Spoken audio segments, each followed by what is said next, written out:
আসসালামু আলাইকুম। বিটিভি চট্টগ্রামের সংবাদে সবাইকে স্বাগত জানাচ্ছি কাজী মাহফুজুল হক। প্রথমে সংবাদ শিরোনাম। জুলাই গণ অভ্যুত্থান দিবস আজ। স্বৈরাচারী সরকারের পতনে এই দিনে যাত্রা শুরু হয় নতুন বাংলাদেশের। নানা আয়োজনে দেশব্যাপী উদযাপিত হচ্ছে দিবসটি।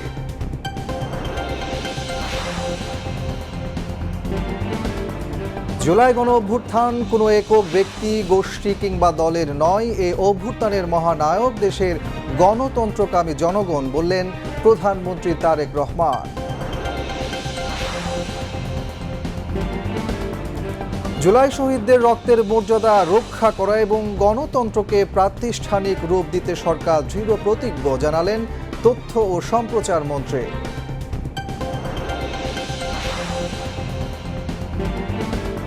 চট্টগ্রামে জুলাই স্মৃতিস্তম্ভে সর্বস্তরের মানুষের শ্রদ্ধা নিবেদন। জুলাই সনদের আলোকে বৈষম্যহীন বাংলাদেশ গড়তে সরকার প্রতিশ্রুতিবদ্ধ। শ্রদ্ধা নিবেদন শেষে ভূমি প্রতিমন্ত্রী।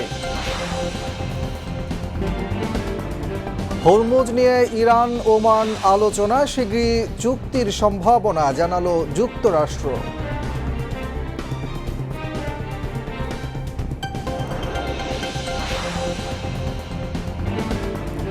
এবং আগামীকাল অস্ট্রেলিয়া একাদশের বিপক্ষে 3 দিনের প্রস্তুতি ম্যাচ খেলবে বাংলাদেশ।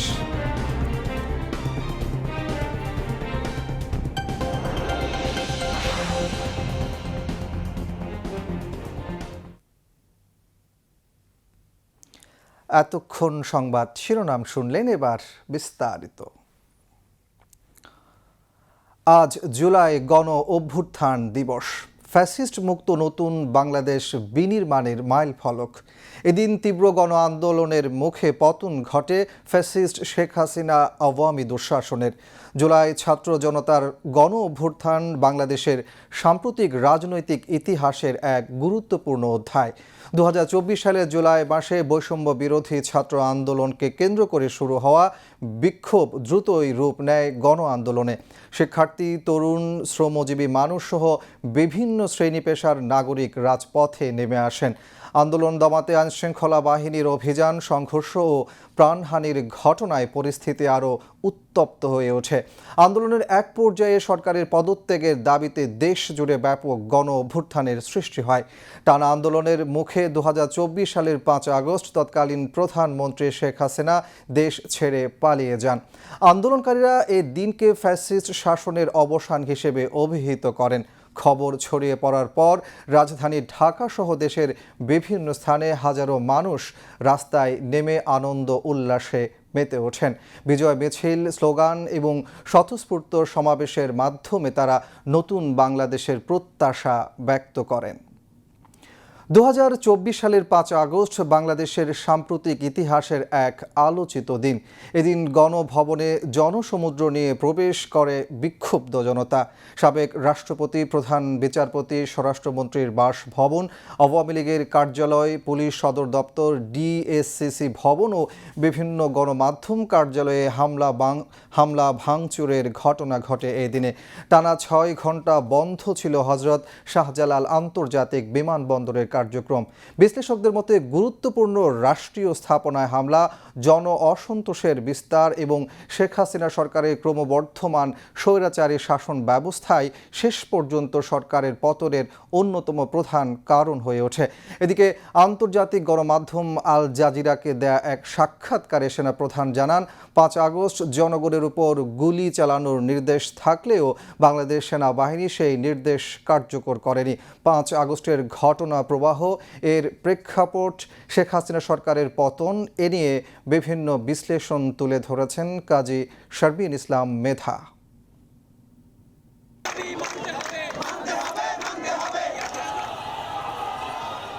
2024 সালের 5 আগস্ট দিনটি ছিল সোমবার। কোটা সংস্কার আন্দোলন থেকে গড়ে ওঠা বৈষম্য বিরোধী ছাত্র আন্দোলনকে কেন্দ্র করে দেশ জুড়ে প্রাণহানি ও সহিংসতার প্রেক্ষাপটে এক দফা দাবিতে তৎকালীন প্রধানমন্ত্রী শেখ হাসিনার পদত্যাগের দাবি জোরালো হয়ে ওঠে। 5 আগস্ট বৈষম্য বিরোধী ছাত্র আন্দোলনের ঘোষিত মার্চ টু ঢাকা কর্মসূচির দিন সরকার অনির্দিষ্টকালের কারফিউ জারি করে। একই একই সঙ্গে ৫ থেকে ৭ আগস্ট পর্যন্ত ৩ দিনের সাধারণ ছুটি ঘোষণা করা হয়। এরই মধ্যেই আন্দোলনের সমন্বয়কেরা পূর্ব ঘোষিত কর্মসূচি একদিন এগিয়ে এনে ৫ আগস্ট মার্চ টু ঢাকা কর্মসূচি পালনের ঘোষণা দেন। ৫ই আগস্টে শেখ কামালের জন্মদিন উপলক্ষে আওয়ামী লীগ তো বরাবরই ঢাকায় বা দেশের অন্যান্য জায়গায় বিভিন্ন প্রোগ্রাম রাখতো। তো আমরা ওই দিন তারও আগের দিন মানে ৪ তারিখ ৩ তারিখ তো পুলিশের পাশাপাশি আওয়ামী লীগের লোকজনও পুলিশের ছদ্মবেশে বা এমনিও সিভিল ড্রেসে তারা গুলি ছুঁড়েছে, আক্রমণ করেছে। তো আমরা ৫ তারিখটাতে ব্যাপক নাশকতার আশঙ্কা করছিলাম। এই জন্য আমরা মূলত একটা ঝুঁকি নিই যে অনুষ্ঠানটা মানে আমাদের কর্মসূচির লং মার্চটা একদিন এগিয়ে আনা হোক, তাতে ঢাকার রাজপথ আওয়ামী লীগের দখলে যাবে। কারফিউ উপেক্ষা করে রাজধানীর বিভিন্ন স্থান থেকে মানুষ ঢাকার কেন্দ্রস্থলে জড়ো হতে শুরু করে। এক পর্যায়ে শাহবাগ, কেন্দ্রীয় শহীদ মিনার সহ গুরুত্বপূর্ণ এলাকাগুলো জনসমুদ্রে পরিণত হয়। দুপুর ১:৩০টার পর শেখ হাসিনার পদত্যাগ এবং দেশ ত্যাগের খবর ছড়িয়ে পড়লে মানুষের ঢল আরও বাড়তে থাকে। রাজধানীর বিভিন্ন দিক থেকে মিছিল এসে শাহবাগে মিলিত হয়।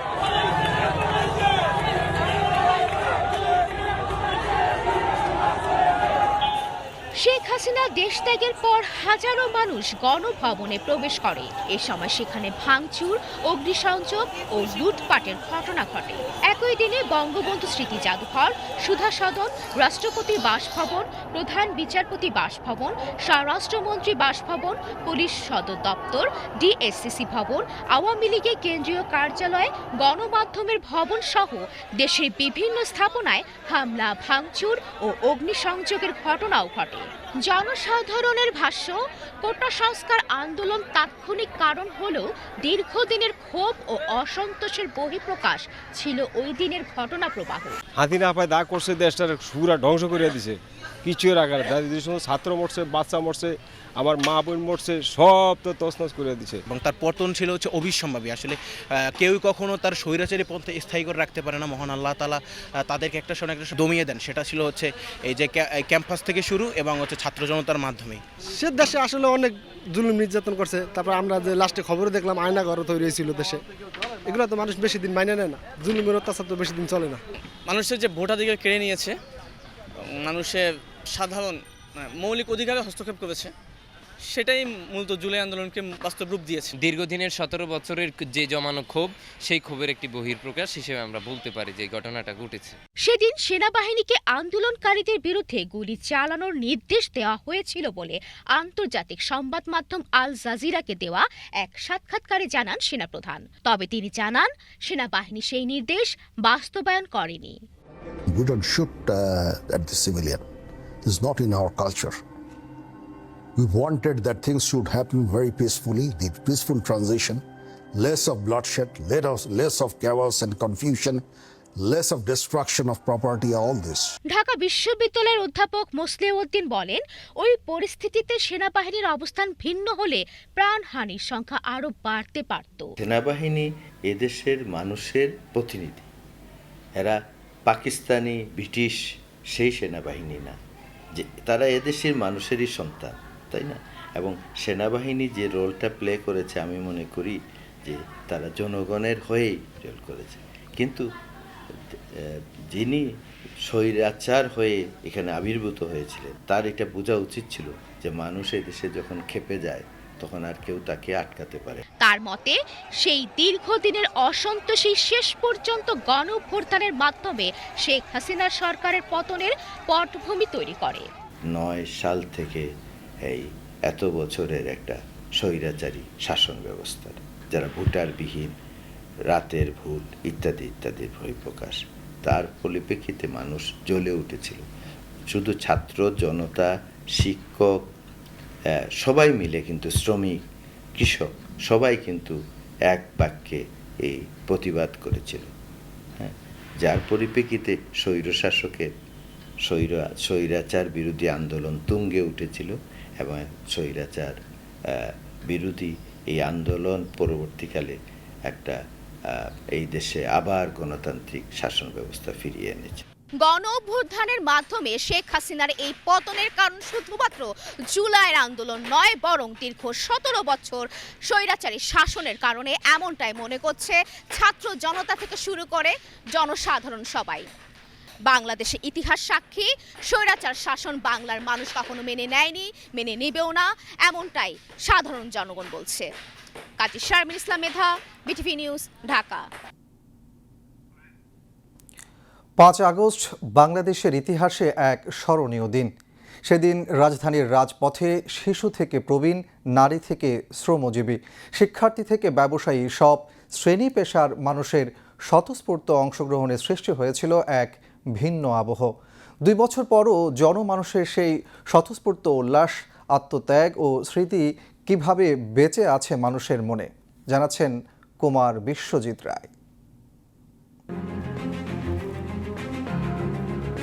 ইতিহাস সত্য ও সময়ের সাক্ষ্য। ইতিহাসের কোনো কোনো দিন বারবার ফিরে আসে কিছু শিক্ষা ও সংস্কারের বার্তা নিয়ে। এমনই একটি দিন 5ই আগস্ট। সেদিন রাজধানীর রাজপথে নেমেছিল জনস্রোত। শিশু থেকে প্রবীণ, নারী থেকে শ্রমজীবী, শিক্ষক থেকে ব্যবসায়ী, রিকশা চালক থেকে বিশ্ববিদ্যালয়ের শিক্ষার্থী, যেন পুরো দেশটাই নেমে এসেছিল রাজপথে ইতিহাসের সাক্ষী হতে। কারো হাতে ছিল জাতীয় পতাকা, কারো চোখে আনন্দাশ্রু, কারো মুখে স্বস্তির হাসি, কেননা সেদিন বুক থেকে নেমে গিয়েছিল 1000 মণ ওজনের ফ্যাসিস্ট পাথর। আমার চোখ দিয়ে আসলে পানি বের হয়ে গেছিলো সেদিন। আমি নর্মালি কাঁদি না কখনো, এই জিনিসটা, কান্না জিনিসটা আসলে কখনো আমার আসে নাই, কিন্তু তখনই আমি সেদিন একটা ফিল করছি যে বুকের উপর থেকে একটা বিশাল বড় ভার নেমে গেছে। সে সময়ের কথা স্মরণ করে একজন শিক্ষার্থী জানান, বহু প্রতীক্ষিত কোনো সাফল্যের আনন্দের মতোই ছিল 5 আগস্টে ফ্যাসিস্ট বিতাড়নের অনুভূতি।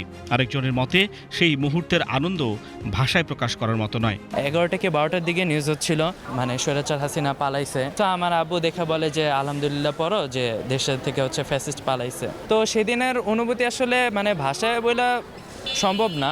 আমার অ্যাডমিশনে চান্স পাওয়ার মতো একটা অনুভূতি হয়েছিল। 5 আগস্টের দিনটা আমার কাছে আলটিমেটলি যদি বাংলাদেশের প্রেক্ষাপটে চিন্তা করেন, এটা খুবই গুরুত্বপূর্ণ একটা দিন। কারণ বিগত 17 বছরের যে ফ্যাসিস্ট একটা যে ব্যাপার ছিল, ফ্যাসিস্ট যে একটা সিস্টেম ছিল, এই পুরো সিস্টেমের পতন আলটিমেটলি ওই দিন হয়ে গেছে বাংলাদেশে। ঢাকা বিশ্ববিদ্যালয়ের বেগম রোকেয়া হলের একজন শিক্ষার্থী জানান, আন্দোলনের সময় হল ছাড়তে হওয়ায় 5ই আগস্ট তিনি ঢাকায় ছিলেন না। তবুও টেলিভিশন ও সামাজিক যোগাযোগ মাধ্যমে মানুষের উল্লাস দেখে তিনি আবেগ আপ্লুত হয়েছিলেন। আমরা এই দিনটার অপেক্ষায় ছিলাম, সব কিছুর অবসান, সব বিজয় ধ্বনি যেন ওই 5 আগস্টে শেখ হাসিনা যখন দেশ ছেড়ে পালিয়েছে ওই খবরটা শোনার মাধ্যমে আমরা অনুভব করেছি। বিশ্লেষকদের মতে এমন মুহূর্তে সব শ্রেণী পেশার মানুষের একসঙ্গে রাজপথে নামা একটি জাতির সম্মিলিত অভিজ্ঞতা ও স্মৃতির প্রতিফলন।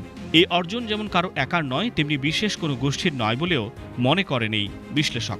দল এবং দলের বাইরে যারা দলও করেন না, সব মানুষের কিন্তু সম্মিলিত অংশগ্রহণ ছিল, এবং এইটার যে একটা সম্মিলিত অংশগ্রহণের মধ্য দিয়ে যে এই গণঅভ্যুত্থানটার বিকাশ ঘটেছে, গণঅভ্যুত্থানটা ঘটেছে, সেই জায়গাটাকে অনেক বেশি গুরুত্ব দেয়। এবং গণঅভ্যুত্থানের ইতিহাসটাকে দলীয় পরিচয়ের বাইরে গিয়ে, দলীয় বৃত্ত থেকে বের হয়ে, এটা যে সব মানুষের সার্বজনীন একটা গণঅভ্যুত্থান ছিল, ইতিহাসটা যেন ওভাবে লেখা হয়, সেই ব্যবস্থাটা নেওয়া, যাতে আমাদের যে সলিডারিটিটা তৈরি হয়েছিল এই 5ই আগস্ট এই গণঅভ্যুত্থানকে ঘিরে আমাদের নিজেদের মধ্যে, সেই সলিডারিটিটাকে দীর্ঘমেয়াদে টিকিয়ে রাখা। তবে এই স্বতঃস্ফূর্ত উল্লাসের পেছনে ছিল আত্মত্যাগের ইতিহাসও। আন্দোলনে প্রাণ হারিয়েছিলেন অনেক মানুষ, আহত হয়েছেন আরও অনেকে। অনেক পরিবার আজও সেই ক্ষতির ভার বহন করছে। ছেলেটাই আমাকে মা বলে ডাকতো, আজকে 2 বছর আমি মা ডাক থেকে বঞ্চিত। আমাকে মা বলে কেউ ডাকে না, আমার কোনো কিছুই নেই আমার এই সন্তানটা ছাড়া। মাথায় গুলি করছে, এখান থেকে গুলি করছে, এই দিক দিয়ে বের হয়ে গেছে, আবার এইখানে গুলি করছে, এই দিক দিয়ে বের হয়ে গেছে। আমার সন্তানকে কবর দেওয়ার পরেও আমি নিজেকে নিজের তৃপ্তি পাইছি যে দেশ থেকে ফেসিবাদ যাওয়ার পরে এতগুলো লোক আজকে পরিত্রাণ পাইছে। 2 বছর পরও মানুষের স্মৃতিতে অমলিন 5ই আগস্ট। উল্লাস, আত্মত্যাগ আর নতুন প্রত্যাশার সেই দিন আজও বেঁচে আছে মানুষের মনে। 5 আগস্ট শুধু একটি তারিখ নয়, এটি লাখো মানুষের অনুভূতির নাম। এটি জাতির ইতিহাসের একটি অবিস্মরণীয় দিন। কুমার বিশ্বজিৎ রায়, বিটিভি নিউজ, ঢাকা। জুলাই গণ অভ্যুত্থানের স্মৃতি সংরক্ষণে যাত্রা শুরু হলো জুলাই গণ অভ্যুত্থান স্মৃতি জাদুঘরের। আজ সকালে জুলাই গণ অভ্যুত্থান দিবস উপলক্ষে রাজধানীর শেরেবাংলা নগরে অবস্থিত জুলাই গণ অভ্যুত্থান স্মৃতি জাদুঘরের উদ্বোধন করেন প্রধানমন্ত্রী তারেক রহমান।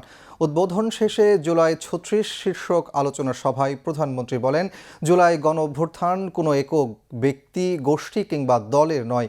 এই অভ্যুত্থানের মহানায়ক দেশের গণতন্ত্রকামী জনগণ। প্রধানমন্ত্রী বলেন, আইনের যথাযথ প্রক্রিয়া অনুসরণ করে স্বচ্ছ, নিরপেক্ষ এবং বিশ্বাসযোগ্যভাবে ফ্যাসিবাদ বিরোধী আন্দোলনে সংগঠিত প্রতিটি ঘটনার বিচার করা হবে। শামসুল আলমের রিপোর্ট। যে প্রাঙ্গণ একসময় ছিল রাষ্ট্র ক্ষমতার প্রতীক, ইতিহাসের বাঁকে সেই প্রাঙ্গণই এবার হয়ে উঠেছে গণ অভ্যুত্থানের স্মৃতির ঠিকানা। গণ আন্দোলনের চূড়ান্ত পরিণতির দিন ৫ আগস্টেই খুলে দেওয়া হলো বহুল প্রতীক্ষিত জুলাই গণ অভ্যুত্থান স্মৃতি জাদুঘর। বুধবার সকালে এর আনুষ্ঠানিক উদ্বোধন করেন প্রধানমন্ত্রী তারেক রহমান। এ সময় তার সঙ্গে ছিলেন অন্তর্বর্তীকালীন সরকারের সাবেক প্রধান উপদেষ্টা প্রফেসর মোহাম্মদ ইউনুস ও কন্যা ব্যারিস্টার জাইমা রহমান। উদ্বোধন শেষে জুলাই গণ অভ্যুত্থান স্মৃতি জাদুঘরের বিভিন্ন গ্যালারি ও প্রদর্শনী পরিদর্শন করেন প্রধানমন্ত্রী তারেক রহমান। এ সময় জুলাই গণ অভ্যুত্থানের স্মৃতি, শহীদদের আত্মত্যাগ এবং গণ আন্দোলনের নানান গুরুত্বপূর্ণ ঘটনা, স্বৈরাচার আওয়ামী সরকারের সময় বিভিন্ন নির্মমতা ও নির্যাতনের সংরক্ষিত আলোকচিত্র, ভিডিওচিত্র, নিদর্শন ও তথ্যসমূহ পরিদর্শন করেন প্রধানমন্ত্রী। এরপর জুলাই ৩৬ শীর্ষক আলোচনা সভায় অংশ নেন প্রধানমন্ত্রী তারেক রহমান। প্রধানমন্ত্রী বলেন, জুলাই গণ অভ্যুত্থান স্মৃতি জাদুঘর জনগণের সংগ্রাম, আত্মত্যাগ, সাহস ও গণতান্ত্রিক আকাঙ্ক্ষাকে স্থায়ীভাবে ধারণ করার এক ঐতিহাসিক উদ্যোগ। আজকের ঐতিহাসিক জুলাই গণ অভ্যুত্থান স্মৃতি জাদুঘর ভবিষ্যতের প্রজন্মের সামনে তাদের পূর্বসূরিদের সাহসী ইতিহাস যেমন তুলে ধরবে, অপরদিকে তাদের সামনে উন্মোচিত হবে বিতাড়িত ফ্যাসিস্টদের মুখোশ।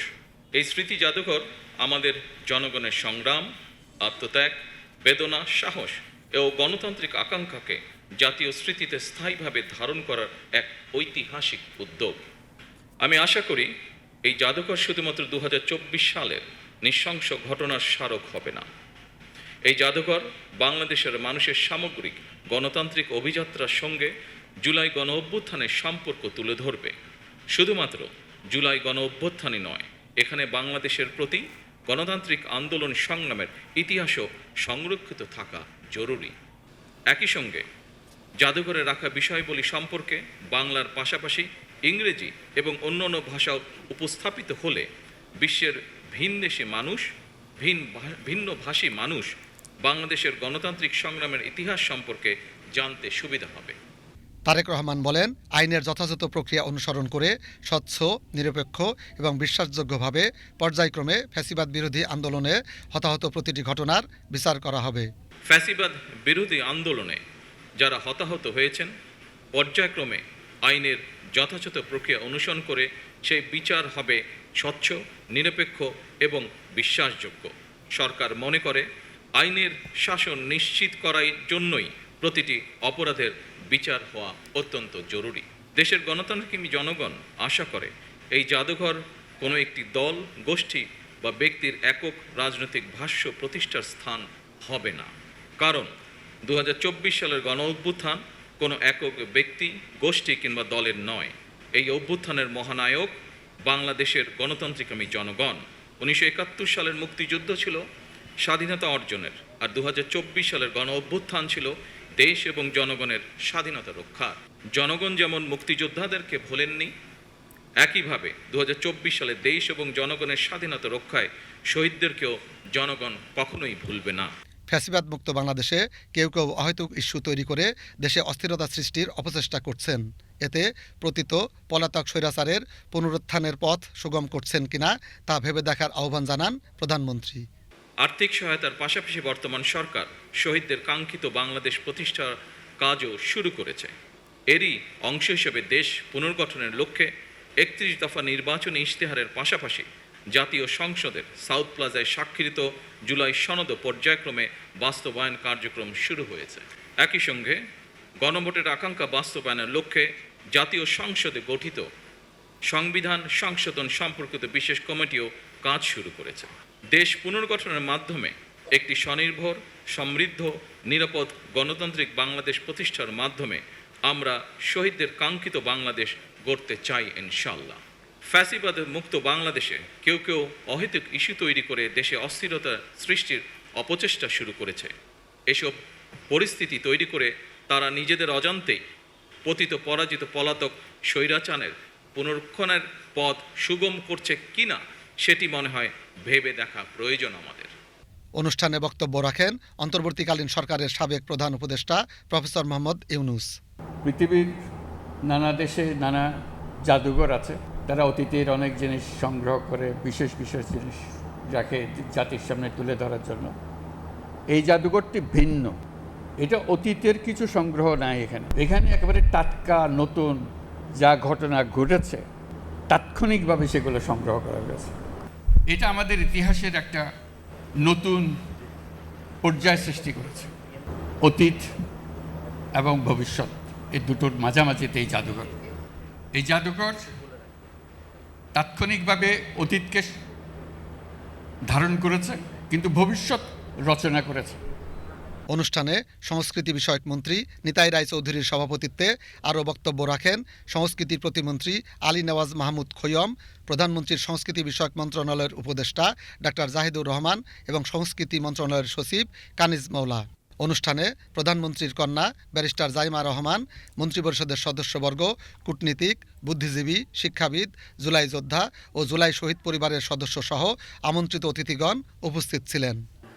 জুলাই গণ অভ্যুত্থান স্মৃতি জাদুঘর উদ্বোধনের মধ্য দিয়ে জুলাই সনদ বাস্তবায়নের ক্ষেত্রে আরেক ধাপ এগিয়ে গেল সরকার। জুলাই গণ অভ্যুত্থান স্মৃতি জাদুঘরে স্থান পেয়েছে 24 জুলাইয়ের ঘটনাবহুল তথ্যসমূহ।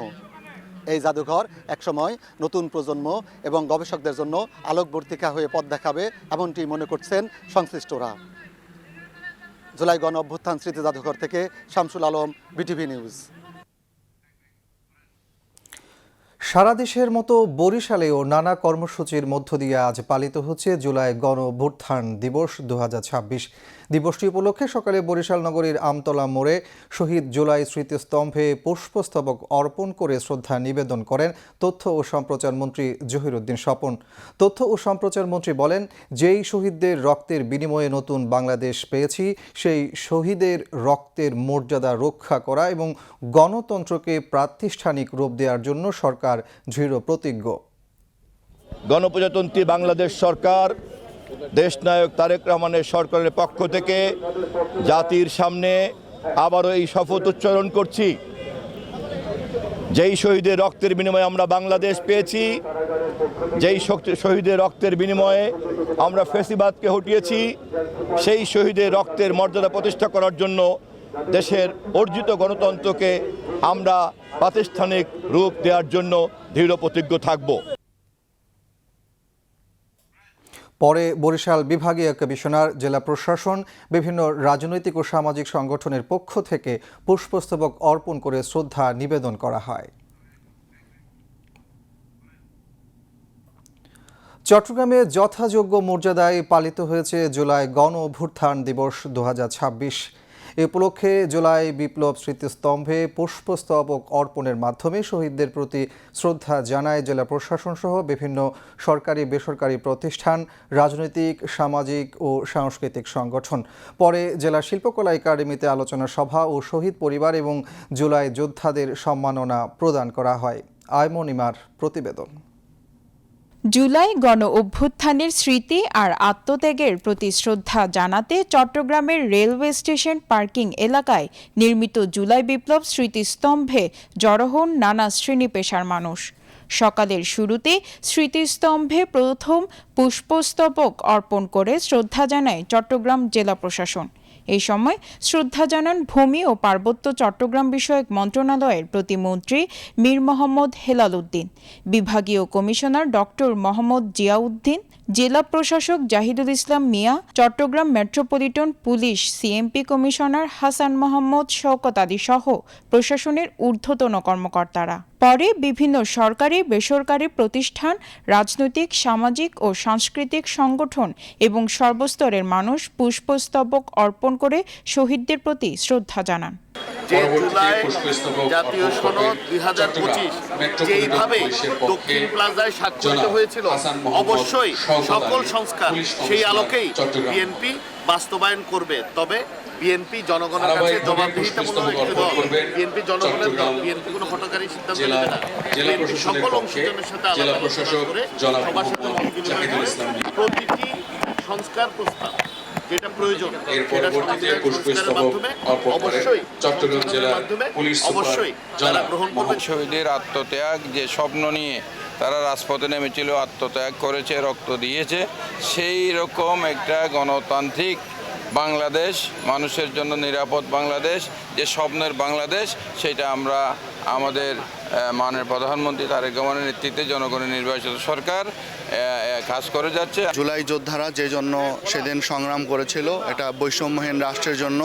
আমরা সেই বৈষম্যহীন রাষ্ট্র প্রতিষ্ঠার জন্য মাননীয় প্রধানমন্ত্রী একটি মানবিক রাষ্ট্র, একটি নিরাপদ রাষ্ট্র প্রতিষ্ঠার জন্য কাজ করে যাচ্ছেন। আমরাও সেটি বাস্তবায়নের জন্য আমাদের সর্বোচ্চ চেষ্টা করে যাচ্ছি। শ্রদ্ধার সাথে স্মরণ করতেছি 24-এর গণঅভ্যুত্থানের শহীদদের, যাদের আত্মত্যাগের বিনিময়ে আমরা একটি ফ্যাসিস্ট মুক্ত বাংলাদেশ পেয়েছি এবং একটি গণতান্ত্রিকভাবে রাষ্ট্র গড়তে সক্ষমতা হয়েছে। এই আন্দোলনের গুরুত্ব সবাই ফিল করতে পারবে আমি মনে করি না। যারা ভুগেছে এই 17 বছর তারাই আন্দোলনের গুরুত্বটা বুঝতে পারবে। শহীদদের স্মরণ আর জুলাইয়ের চেতনাকে নতুন প্রজন্মের কাছে তুলে ধরতে জেলা শিল্পকলা একাডেমিতে আয়োজন করা হয় আলোচনা সভা। জুলাই গণ অভ্যুত্থান দিবস 2026-এর তাৎপর্য নিয়ে আয়োজিত এই অনুষ্ঠানে উঠে আসে গণ অভ্যুত্থানের পটভূমি, আত্মত্যাগ এবং ভবিষ্যৎ বাংলাদেশের প্রত্যাশার কথা। অনুষ্ঠানে প্রধান অতিথি ছিলেন ভূমি মন্ত্রণালয় এবং পার্বত্য চট্টগ্রাম বিষয়ক মন্ত্রণালয়ের প্রতিমন্ত্রী ব্যারিস্টার মীর মোহাম্মদ হেলাল উদ্দিন। তিনি বলেন, শেখ হাসিনা বাংলাদেশের জীবনেও আসতে পারবে না বন্ধুগণ। রাজনৈতিক মতপার্থক্য থাকবে, স্বাভাবিক, এজন্যই লড়াই করেছি। আমার মতের বিরুদ্ধে যেন যৌক্তিক সমালোচনা হতে পারে সেজন্যই আন্দোলন করেছি আমরা 17 বছর, সেজন্যই এই জুলাই গণ অভ্যুত্থান হয়েছে। সেটা এক জিনিস, কিন্তু যারা বাংলাদেশের শত্রু, যারা দেশ বিরোধী শক্তি, তাদের এই দেশে বিনা বিচারে আবার রাজনীতি করার স্বপ্ন, এটা শুধু দুঃস্বপ্ন নয়, এটা দুঃসাহস। এই দুঃসাহস আমাদের মতো রাজনৈতিক কর্মী যতদিন বেঁচে আছে এই বাংলাদেশে সম্ভব হবে না। আরও বক্তব্য রাখেন চট্টগ্রাম 9 আসনের সংসদ সদস্য মোহাম্মদ আবু সুফিয়ান, বাংলাদেশ ক্রিকেট বোর্ডের পরিচালক ইসরাফিল খসরু ও চট্টগ্রাম মহানগরের জামায়াতে আমির মোহাম্মদ নজরুল ইসলাম সহ আরও অনেকে। জুলাই গণ অভ্যুত্থানে যারা প্রাণ দিয়েছেন সেই শহীদ পরিবারের সদস্যদের সম্মান জানানো হয় অনুষ্ঠানে। শহীদদের পরিবারের কষ্ট ও ত্যাগের প্রতি শ্রদ্ধা জানিয়ে তাদের হাতে তুলে দেওয়া হয় সম্মাননা। একই সঙ্গে জুলাই গণঅভ্যুত্থানে অংশ নেওয়া জুলাই যোদ্ধাদেরও দেওয়া হয় সম্মাননা। শ্রদ্ধা, স্মরণ আর সম্মাননার মধ্য দিয়ে শেষ হয় দিনের আয়োজন।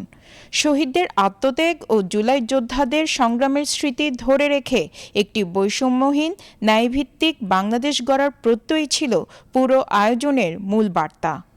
আইমন ইমা, বাংলাদেশ টেলিভিশন, চট্টগ্রাম। জুলাই গণ অভ্যুত্থান দিবস উপলক্ষে চট্টগ্রাম বিশ্ববিদ্যালয়ের সমাজবিজ্ঞান অনুষদের অডিটোরিয়ামে আলোচনা সভা ও সেমিনার অনুষ্ঠিত হয়েছে। অনুষ্ঠানে প্রধান অতিথি ছিলেন ভূমি ও পার্বত্য চট্টগ্রাম বিষয়ক প্রতিমন্ত্রী ব্যারিস্টার মীর মোহাম্মদ হেলাল উদ্দিন। তিনি বলেন, জনগণের প্রত্যক্ষ ভোটে নির্বাচিত বর্তমান সরকার জুলাই আগস্টের গণহত্যার পাশাপাশি গত 17 বছরের গুম ও খুনেরও ন্যায়ভিত্তিক বিচার নিশ্চিত করবে। প্রতিমন্ত্রী বলেন, 17 সদস্যের সংবিধান সংশোধন কমিটি গঠন করে নোট অব ডিসেন্ট সহ জুলাই সনদ বাস্তবায়নের উদ্যোগ নেওয়া হয়েছে। চট্টগ্রাম বিশ্ববিদ্যালয়ের উপাচার্য একাডেমিক অধ্যাপক ডক্টর মোহাম্মদ আল আমিনের সভাপতিত্বে অন্যান্যের মধ্যে উপাচার্য প্রশাসন অধ্যাপক ডক্টর মোহাম্মদ শফিকুল ইসলাম, ইংরেজি বিভাগের অধ্যাপক জেরিন চৌধুরী এবং রাষ্ট্রবিজ্ঞান বিভাগের সহযোগী অধ্যাপক AGM নিয়াজউদ্দিন সহ সংশ্লিষ্টরা বক্তব্য রাখেন। অনুষ্ঠানে ইতিহাসের আয়নায় জুলাই গণ অভ্যুত্থান শীর্ষক প্রবন্ধ উপস্থাপন করা হয়। এতে বিশ্ববিদ্যালয়ের শিক্ষক, শিক্ষার্থী এবং বিভিন্ন ছাত্র সংগঠনের নেতারা অংশ নেন। এদিকে বিকেলে হাটহাজারীর ফতেহাবাদ উচ্চ বিদ্যালয় প্রাঙ্গণে বন্যায় ক্ষতিগ্রস্ত মানুষের মধ্যে ত্রাণ বিতরণ করেন প্রতিমন্ত্রী মীর মোহাম্মদ হেলাল উদ্দিন। অনুষ্ঠানে হাটহাজারী উপজেলা প্রশাসনের কর্মকর্তা এবং উপজেলা বিএনপির নেতৃবৃন্দ উপস্থিত ছিলেন। এবার আন্তর্জাতিক সংবাদ।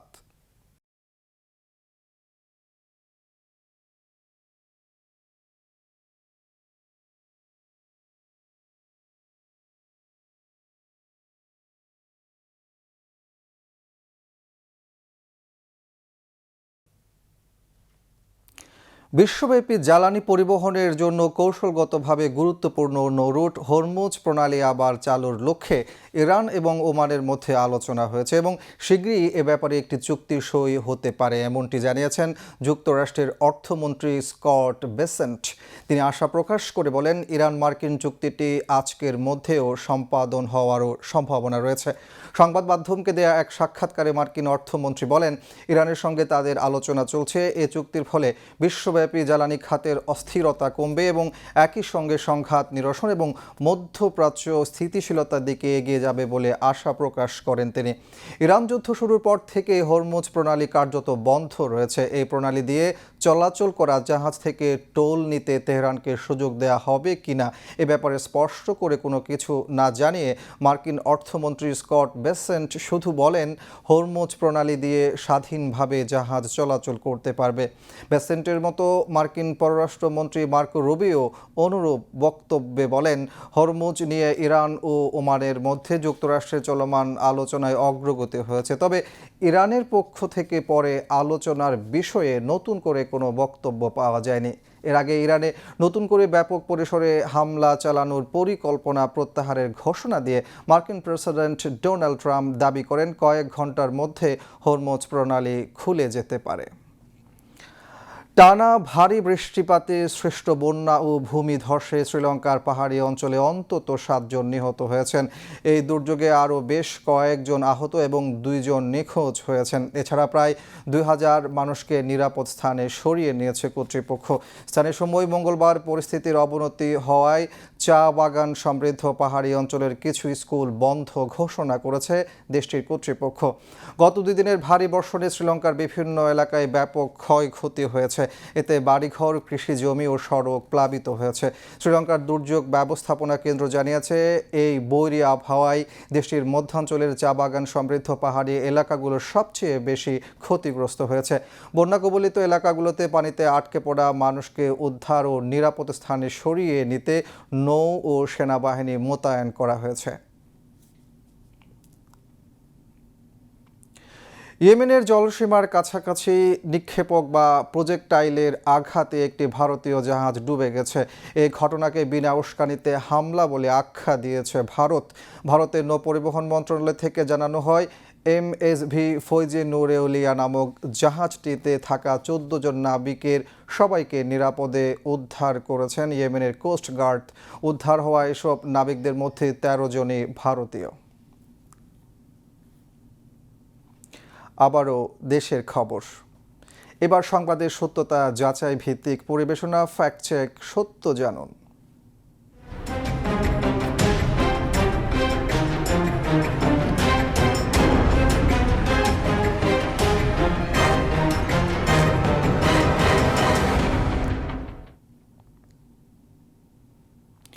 সামাজিক যোগাযোগ মাধ্যমে প্রতিদিনই ছড়িয়ে পড়ছে নানা দাবি, ছবি আর ফটোকার্ড। এর কিছু সত্য হলেও অনেকগুলোই তৈরি হচ্ছে বিভ্রান্তি ছড়ানোর উদ্দেশ্যে।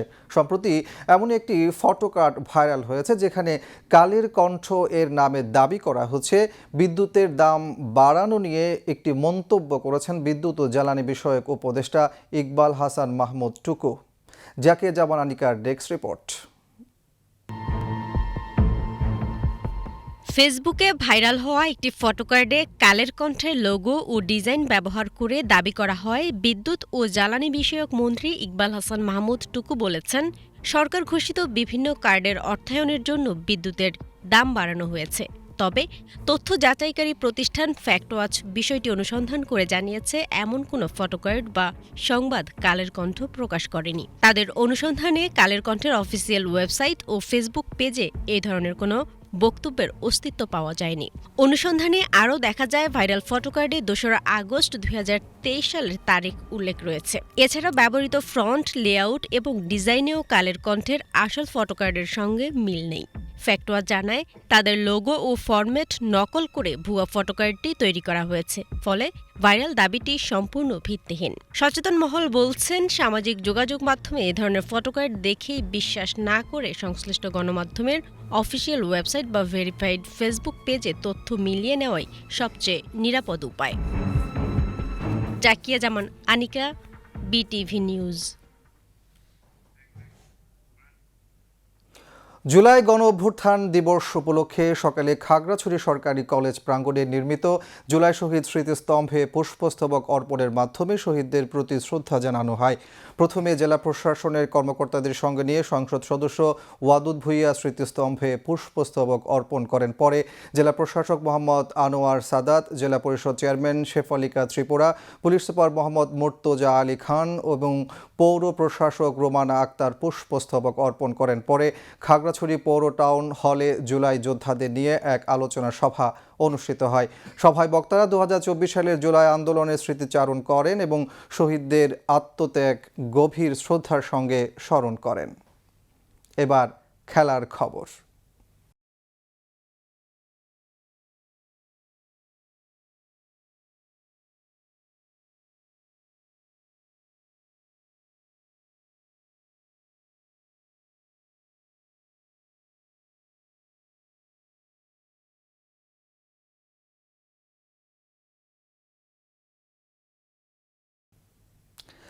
আগামীকাল থেকে ডারউইনের মারারা ক্রিকেট মাঠে অস্ট্রেলিয়া একাদশের বিপক্ষে 3 দিনের প্রস্তুতি ম্যাচ খেলবে বাংলাদেশ ক্রিকেট দল।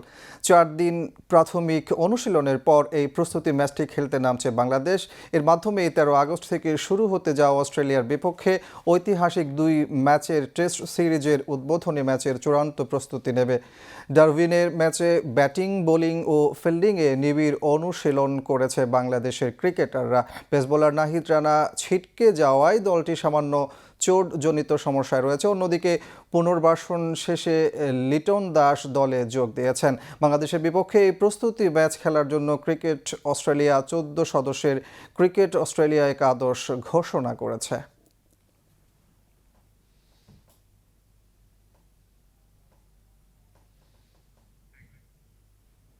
এবার আবহাওয়ার খবর।